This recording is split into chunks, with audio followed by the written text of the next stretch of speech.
Hi. Oh.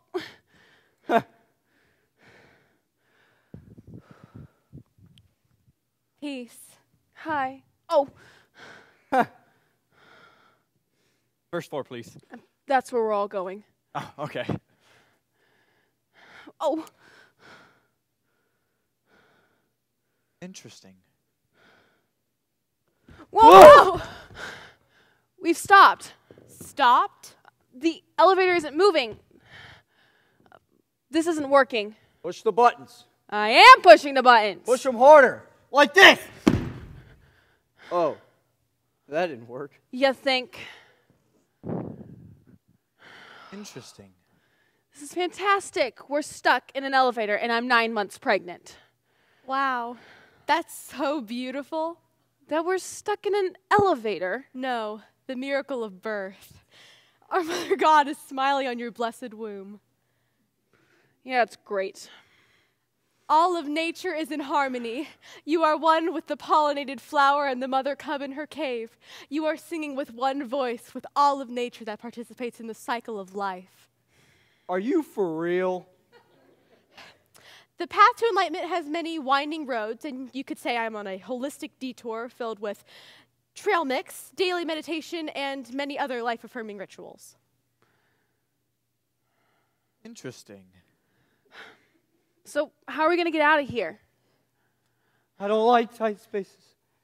When I go crazy, I go crazy. Wait, does anyone have a cell phone? I left mine at home. I don't own one. I'm afraid I'm a bit of a Luddite. A what? Never mind. I don't have one. I had one, but I got mad, so I stepped on it. Okay. Oh, wait, I have mine right here. Then why did you ask us if we had one? It seemed like the right thing to do. Whatever. Can you just call someone, let them know that we're in here, and that I am very pregnant? There's no signal. Let me see that. Let me see that. Let me see that. Hey, stop it! Oh, sorry. What are we going to do now? Come on, someone needs to think of something. That I happen to mention I am very pregnant. Interesting. Okay, now you're getting on my nerves. What? You keep saying interesting like this is all so amusing to you. Yeah, like I need to do something interesting about it. Like what? Like something interesting with my fist. Okay. I don't have a cell phone, but I think I can get us out of here. That would greatly increase your karma. Fine, how? I'm a playwright. You're a playwright. Yes. Are you joking? No. Listen, pal, come here. I don't know if you've ever been pregnant, but it's no walk in the park. My doctor says I could be dropping this bundle of joy at any minute, and my feet are filled with water, which, by the way, is just a guess on my part since I can't even see them. And did I mention I haven't had a good night's sleep in the past 3 months? I've had 2 little legs kicking me in the kidney, and I weigh about 1,000 pounds, so I don't think it's in your best interest right now to get all cute with a sleep-deprived, 1,000-pound pregnant woman. Okay. But I've seen this before. Seen what? A first-time playwright uses conflict in order to demonstrate that all characters can't stay together. What a first-time playwright does is they put a selection of various characters, random made-up people in the elevator. They're often extreme stereotypes. I'm an extreme stereotype? Of course. Look at you. You're wearing black leather. Let me guess. You own a motorcycle. A Harley, dude. Harley, naturally. You're a biker. Well, that's probably even the name of your character. Biker. Yes, like I said, really obvious. You're conservative, maybe with a smidge of racism. Probably even more than that. You're violent and tend to lean towards the compulsive side. You're so wrong. It makes me want to pound your face. Okay, all right. But tell me one thing. Where were you going after you got out of this elevator? The rally for climate change in the park. I'm sorry. This is lame. It's going to struggle to get a C. Now what do you think that this same woman right here, whom I must note is wearing a long loose, flowing dress is going to the same climate change rally. He's right, I am. And I must note that she is probably for climate change, while you are against. But you're both here in the elevator, which happened to stop. And voila, there, instant cliched conflict. Ah, What? I'm not for climate change. I hate I hate climate change. It's a terrible thing. That is far out.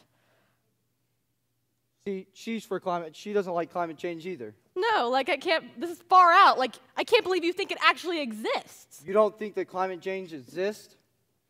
Hold on. You're going on early about Mother of God and blessed womb. And you're wearing a long dress. I'm going to guess you're a massage therapist. I'm a yoga instructor.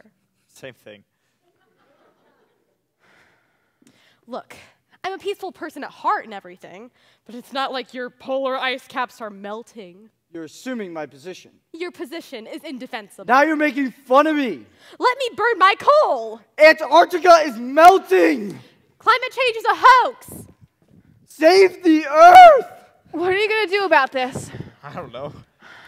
Climate change is a hoax. Save the Earth. You better figure out something. Why? I'm having, contractions. I could have predicted that. You need to shut up with the predicting and get going with the solution. Okay. We just need to find out who the author is. And then we'll convince him to make this a quick conclusion. That's great. I really like that plan. We can get right on that as soon as we get out of this elevator. The author usually has a stand-in for them. So if we find them, we may be able to convince them. And while we're at it, I may reacquaint them with the precepts of Aristotle. I'm sure you're a real firework in the classroom. We can start with the cheerleaders. The cheerleaders? What? They're right back here. Squad, where is our spirit? Why do I see so many downy frownies? Stephanie, Bethany and I are trying to maintain our spirit smiles, but it's really hard. We're like trapped in an elevator that could plunge to the bottom and kill us in a really gruesome way. Like bloody yogurt bars. Yeah! And I have to go to the bathroom. I have severe claustrophobia. Squad, battle stance. Look inside yourself and find the cheerleader that is the envy of the entire school. The cheerleader that is the symbol of strength, fortitude, and respect. The cheerleader that survived the Great Pyramid collapse of '06. Ready? Okay. We have spirit, yes we do. We have spirit, how about you? Go team, field goal. All right. All right, listen up. Over here, yeah? Okay, which one of you little jumping beans wrote this play? This cliched play. Fess up, who wrote this stinker? I don't think our playwright's in this bunch. You don't think a cheerleader could be a playwright? I don't think so, no. I would like to respectfully disagree. We are chronic overachievers. Bethany has just finished working on a particle accelerator. Brittany is head of a marketing cartel in Indonesia selling microloans. And I have just finished my marketing plan for my new energy drink, Berry Berry Spirit Blast. We are also on the yearbook staff, so if anyone would to be a playwright, it would be one of us. No, playwrights are loners. They have no spirit. They're misanthropes. What? A misanthrope. It means a dislike of people in general. It comes from the title of a play written by a French Restoration playwright, Molière. We're great. We're trapped in here with a team of ponytail Einsteins. Yeah, the cheerleaders I don't get. What's their purpose? Why did it serve a purpose? Nobody here has served a purpose. Nothing has made any sense, just like the baker and that woman. Wait, where'd they go? They could be hiding? Hiding? Where? Well, don't look at me, because I don't know. The playwright must have forgot about them. This play keeps getting worse and worse. I don't know. Could it be like that the person that wrote this hates cheerleaders? Brittany! What, Stephanie? I know you're under a lot of stress with the Indonesian monetary system collapsing. Like, you have no idea. But nobody hates us. Stephanie, Brittany is like right. We are hated because we are popular and attractive and because all the photos in the yearbook were out of focus. Bethany, nobody hates us. And those photos weren't out of focus. They were activity shots. Hold on, there might be something there. Like, but all this spirit stuff can get kind of old. You know, sometimes instead of having spirit, I'd rather just sit and eat 2 bags of Oreos and watch TV. No, Bethany. Have you ever, like, wondered what we're even doing all this cheering for anyway? Now that sounds like a playwright. Listen here, you little messed up cheerleader Barbie. You better get me out of this play or you're delivering this baby yourself. Like, yeah, somebody else. I certainly didn't write this play. I think theater's a dead medium. Squad, battle stance. Your captain asked for a battle stance. What? Where's all your spirit gone? Well, if we don't have spirit, then we're nothing. Well, I want to be something. If I don't have spirit, then I am not special. But I want to be special. If I'm not special, then I'm one of those misfits. Misfits?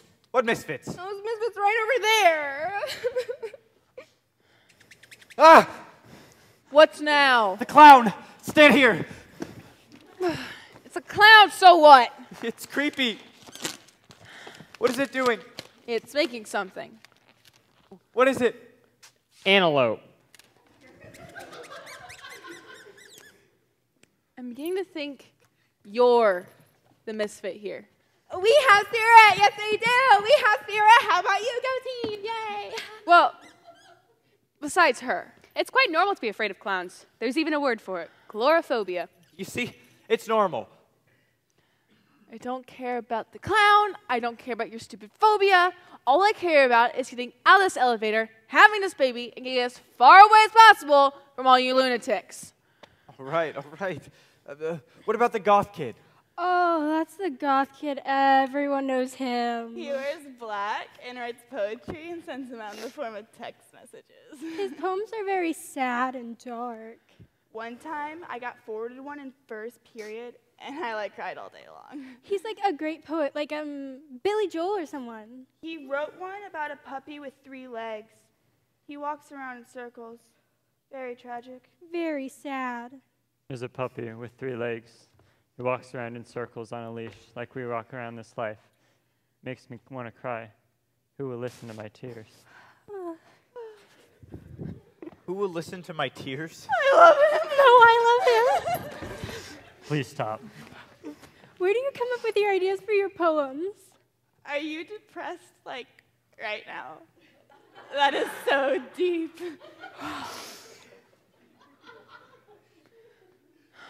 Look, this has to be our playwright. I don't think so. He's the biggest misfit here, which is your definition of a playwright. I take offense being labeled a misfit. The biggest misfit here is these cheerleaders trying to shove their rah-rah corporate sunshine down everyone's throats. Oh my God, you were so right. We are so stupid. Well, Interesting. interesting? That's all you have to say? Interesting? What type of playwright are you? It's too obvious. It can't be him. Oh! What's going on? Well, this whole play started as a cliche. There were some twists I did not see coming. Excuse me, I have something to say. Oh! I think she's gonna have a baby. Stupid twist, but twist nevertheless. Excuse me. This is not comfortable. This sure is one interesting elevator ride. The climate change argument I can get, but the pregnant woman, I understand. What I don't understand is the vapid cheerleaders and the goth kid. They don't tie together. I don't see a possible resolution in sight. That's it! She's got a gun! Vapid!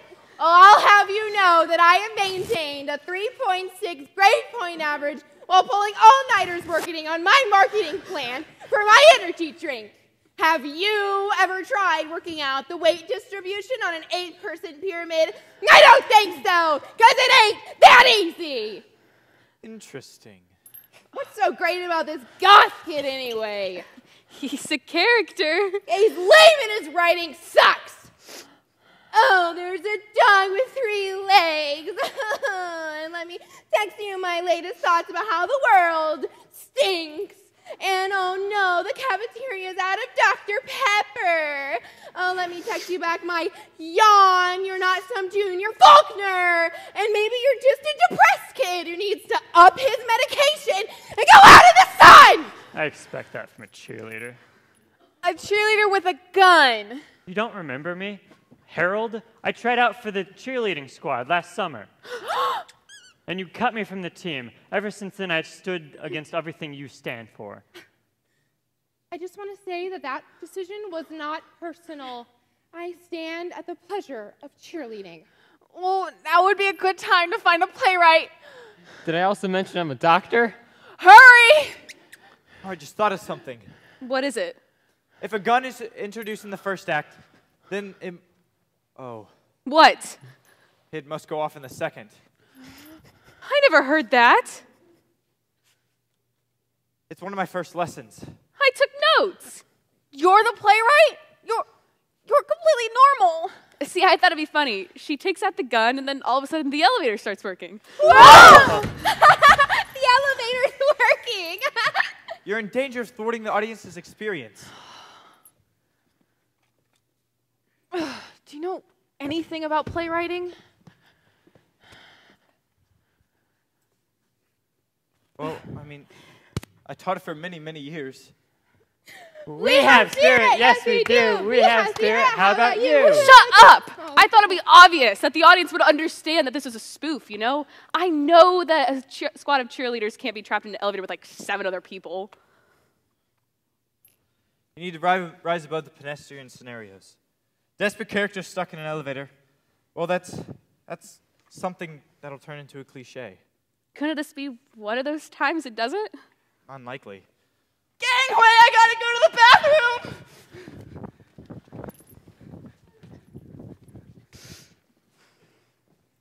One of my maxims. Though the greatest playwrights have often gone through rewrite after rewrite.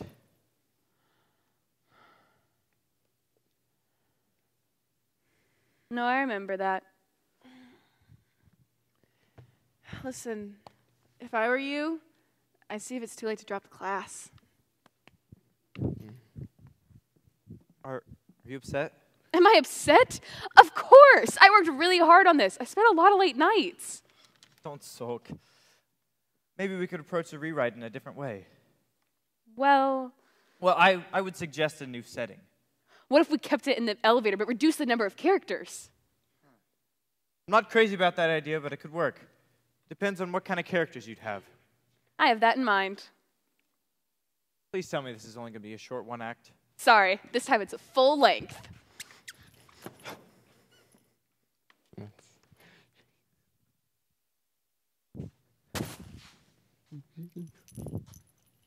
Interesting. Oh my God, James. You had one job.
Shut.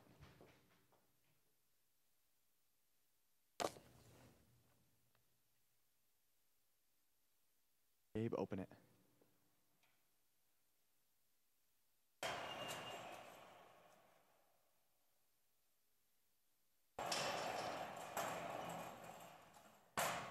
It's 5:59 and you're watching WOMG Action News. And now, your Action News team. Good evening, everyone. I'm Babs Buttley. And I'm Jim Pickles. Thanks for joining us on the WOMG Action News, the area's only newscast that starts at 5:59, therefore delivering your news first. We are coming to you live from our brand new home here at Studio 9, a brand new facility that features state-of-the-art weather systems, world-class touchscreen technology, and a mini fridge. Tonight's top stories, puppies. They are adorable, but also deadly. For more on this exclusive story, we bring you live to Southside with Don Thickstash. Don? Thanks, Babs. This little guy's name is Patches, and he's just the cutest thing in the world. He could just make any man's face melt. No. It's attacking my face! Terrific report, Don.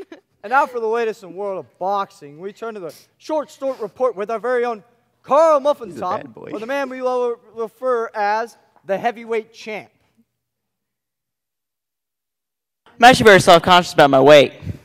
All right, Carl. And the report isn't about boxing. All right, Carl. Hey, my name is Frank. All right, Carl. Well, anyways, the world was rocked today when 10-time world champion Panther Stubbs made it 24 hours without cheating on his wife. Astonishing. Indeed it is. And now, as we always do at the end of the short sport report, Jim and I will bring you a two-person version of the wave. Woo! Woo! Never gets old, guys.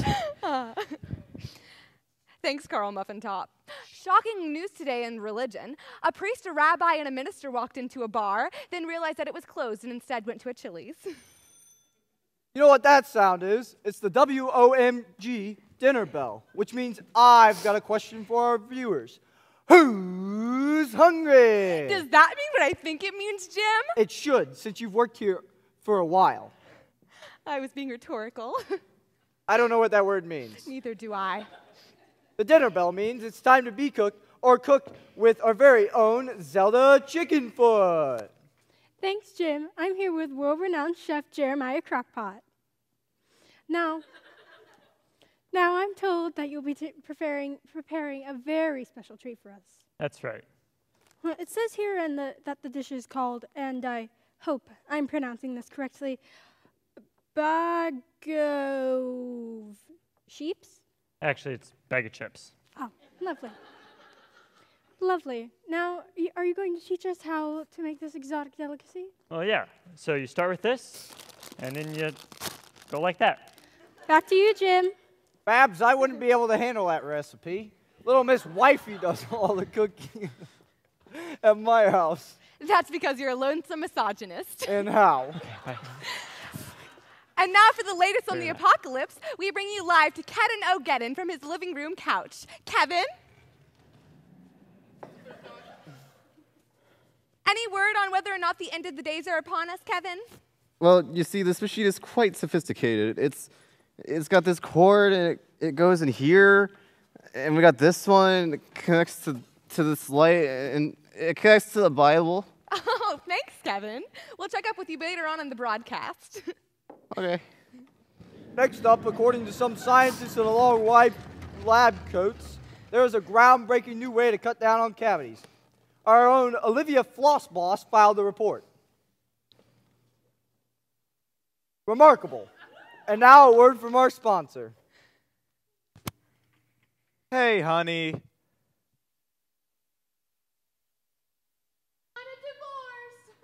AT&T, never miss a call. And we're back.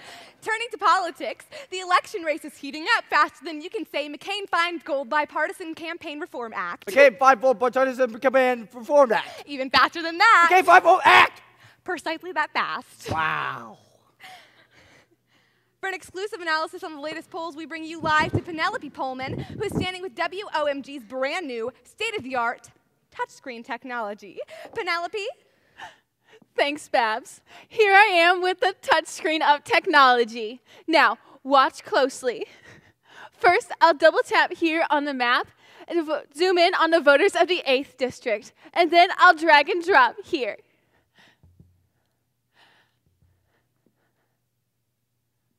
Yeah, it isn't working. Thanks, Penelope. Now, in order to see firsthand what people are saying about this political firestorm, we take you to Pickwick Park with our very own Gretchen Reporter Face. Gretchen? Thanks, Jim. I'm in Pickwick Park right now to take the pulse of what could be a historic day in the history of history. Hey, can you tell us who you voted for today's election? I'm 7. Back to you, Jim. Breaking news in the world of fashion. Plaid is in, denim is out, and extra black is the new black. Also permanently out of fashion, bikini while pregnant. Crime Watch! That deep voice that just said Crime Watch means that it's time for Crime Watch. For the latest on crime in your neighborhood, we take you live to crime specialist Jay Walker. So, I was watching Cops. Not watching it right now. Actually watching Real Housewives at the moment, but when I was watching Cops, this dude is being chased by police, and he had a mullet.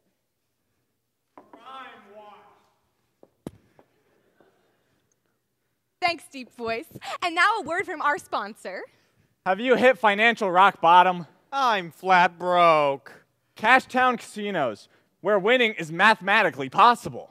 Yay! In entertainment news, a new study reveals that celebrities sometimes do the same things that regular people do, like grocery shopping, walking a dog, and getting fat. Now for the latest on your ride home from work, we take you live to our Eye in the Skies Copper with our very own Tabitha Speed Bump. Tabitha? The Eye in the Sky traffic copter has landed here at the airport to refuel. So I don't see any traffic, but according to my phone, there's some traffic. Thanks, Tabitha. Now we check back in with our apocalypse expert, Kevin O'Gen. Kevin, you need a report? No. Thanks, Kevin. Now to our news segment, Michael on Music, where we bring you live to our music correspondent, Josh. What have you got for us, Josh? That was Josh with Michael on Music. And now it's time for the worldwide weather with meteorologist Doris Doppelflop.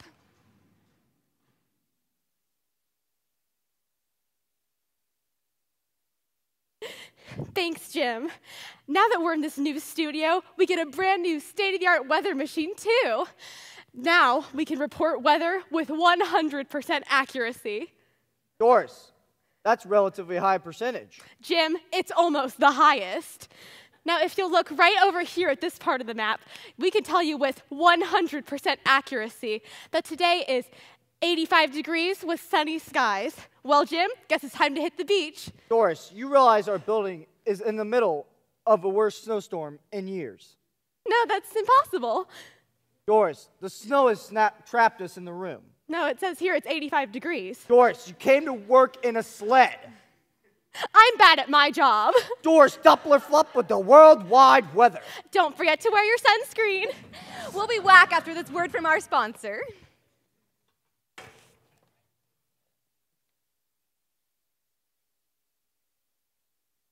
Buy pants.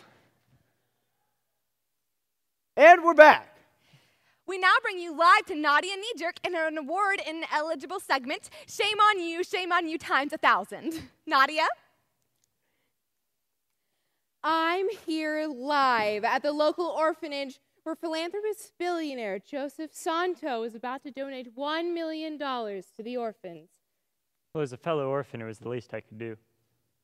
But, Mr. Santo, if you really wanted to donate $1 million, why would you donate in the form of a large, oversized check that couldn't be cashed in at any bank? Well, the real check was cashed in this morning. Was it? Yes. Was it? Yeah. This just in, folks.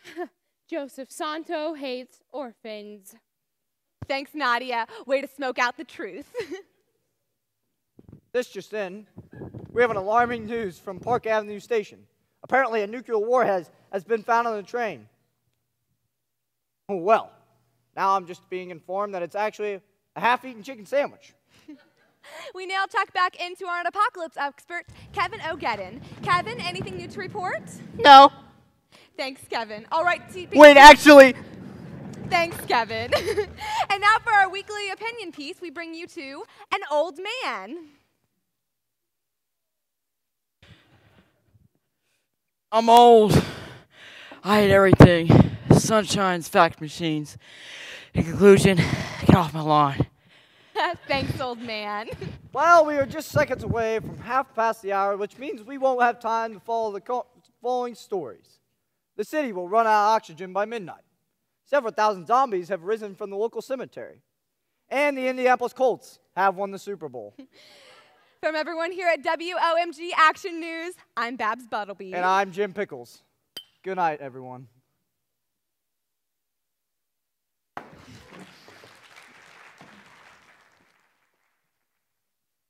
Okay, I'm taking my cup.